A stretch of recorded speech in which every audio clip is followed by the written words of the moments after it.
Assalamualaikum warahmatullahi wabarakatuh semua.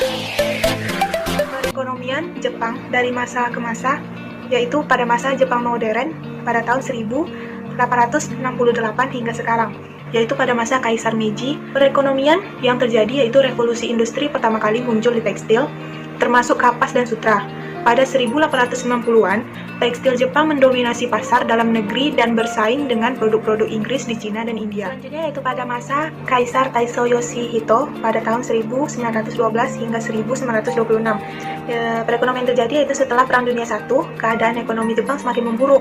Karena pada tahun 1929 terjadi gempa bumi di Kanto yang menyebabkan 100.000 orang meninggal dan lebih dari 3 juta penduduk kehilangan tempat tinggal akibat kebakaran yang terjadi ketika gempa tersebut. Depresi ekonomi dunia pada tahun 1929 juga lebih memperburuk atau memperparah keadaan ekonomi Jepang. Selanjutnya yaitu pada masa Kaisar Showa Hirohito pada tahun 1926 hingga 1989. Perekonomian pada dekade 1980-an merupakan masa keemasan ekspor otomotif dan barang elektronik ke Eropa dan Amerika Serikat, sehingga terjadi surplus neraca perdagangan. Selanjutnya yaitu pada masa Kaisar Heisei Akihito pada tahun 1989 hingga 2019. Pada masa ini Jepang juga masih mengalami pertumbuhan ekonomi yang baik.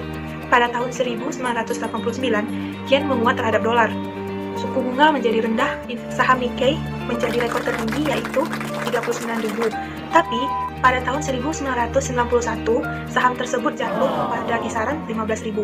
Peristiwa ini dikenal dengan gelembung ekonomi. Pada tahun 2009, Jepang mengalami defisit perdagangan pertamanya dalam 28 tahun karena permintaan luar negeri menyusut, khususnya di Amerika. Dan yang terakhir atau pada masa Kaisar Reiwa Naruhito pada tanggal 1 Mei 2019 hingga sekarang, yaitu ada beberapa tantangan yang akan ditempuh oleh Naruhito, yaitu yang pertama, memaksimalkan tarif pajak sektor konsumtif menjadi 10%, yang kedua, mengatur kebijakan buat para pensiunan, dan yang ketiga yaitu mendorong pengusaha buat mendirikan startup. Baiklah,